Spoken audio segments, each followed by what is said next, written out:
नमो नमो खंदक महामुनि। जीत शत्रु राजा और धारिणी के पुत्र खंदक कुमार पूर्व भव में चिभड़ी की चाल निकालकर खुश हुए थे कि कितनी सुंदर चाल उतारी है। इस प्रकार चाल उतारने का कर्म बंद हो गया। उसके पश्चात उसकी आलोचना नहीं ली। क्रम से राजकुमार खंदक बने। फिर धर्मघोष मुनि की देशना सुनकर राज्य वैभव छोड़कर संयम लिया। राजकुमार में से खंदक मुनि बने।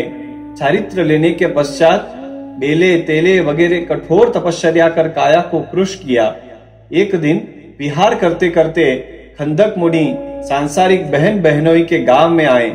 राजमहल के झरोखे में बैठी हुई बहन की नजर रास्ते पर चलते मुनि के ऊपर पड़ते ही विचार करने लगी, कहाँ गृहस्थावास में मेरे भाई की गुलाब सी काया और कहाँ आज तप के कारण झुर्रिया पड़ी हुई काले कोयले जैसी काया।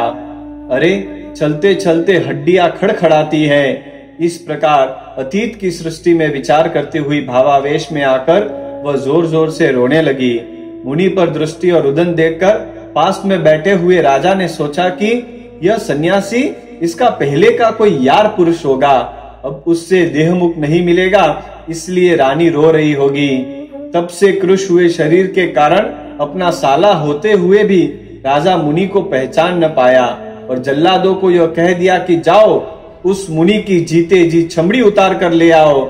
जल्लादों ने मुनि को कहा कि हमारे राजा की आज्ञा है कि आपके शरीर की चमड़ी उतारनी है। उन पर क्रोध न करके मुनि आत्मस्वरूप का विचार करने लगे कि देह और कर्म से आत्मा भिन्न है। चमड़ी तो शरीर की उतारेंगे, इससे मेरे कर्म की निर्जरा होगी। कर्म निर्जरा करने का ऐसा अपूर्व अवसर फिर कब आएगा। इस प्रकार मन में सोचकर जल्लादों को कहा कि अरे भाई, तपश्चर्या करने से मेरा शरीर खुरदरा हो गया है, इसलिए तुझे तकलीफ ना हो इस प्रकार मैं खड़ा रहूं। मुनि का कैसा उत्तम चिंतन। अपनी तकलीफ का विचार न करके जल्लादों की तकलीफ का विचार करने लगे। अब आप ही सोचिए कि जिसकी चमड़ी उतर रही हो उसे तकलीफ ज्यादा होगी या जो चमड़ी उतार रहा हो उसे ज्यादा होगी। समता भाव में ओतप्रोत मुनि ने राजा के जल्लादों पर जरा भी द्वेष नहीं किया। चार का शरण स्वीकार कर काया को वोसिरा कर मुनि शुक्ल ध्यान पर चढ़ गए। चढ़ चढ़ चमड़ी उतरती गई और मुनि शुक्ल ध्यान में आगे बढ़ते बढ़ते केवल ज्ञान प्राप्त कर मोक्ष में चले गए। पास में रही हुई मुपत्ति खून से लाल हो गई। मांस का टुकड़ा समझकर चील उसे लेकर आकाश में उड़ने लगी। संयोगवश वह मुपत्ति राजमहल में रानी के आगे ही गिरी। मुपत्ति को देखकर रानी ने नौकरों के पास जांच करवाई। तब पता चला कि राजा ने ही हुक्म करके तपस्वी मुनि की हत्या करवाई है। भाई मुनि की करुण मृत्यु जानकर रानी का हृदय थर थर कांपने लगा।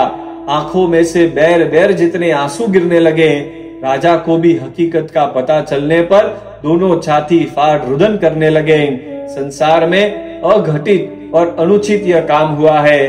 अब यदि संसार नहीं छोड़ेंगे तो ऐसे काम होते रहेंगे।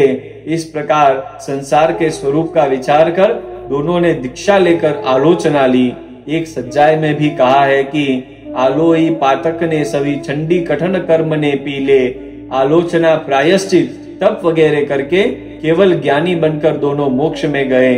यहाँ पर यह चिंतन करना चाहिए कि पूर्व भव में चिभड़ी की चाल उतारने का प्रायश्चित न लिया तो शरीर की चमड़ी उतरवानी पड़ी, और इस भव में मुनि की हत्या करवाई तो भी प्रायश्चित ले लिया तो राजा रानी मोक्ष में गए। इस चिंतन में ओतप्रोत होकर आलोचना लेने में प्रमाद नहीं करना चाहिए।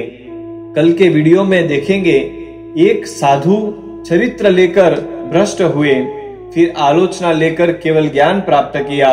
उसके साथ साथ देखेंगे अपने जीवन में प्रायश्चित की क्या ताकत होती है, आलोचना लेने से क्या लाभ होता है और आलोचना कैसे लेनी चाहिए।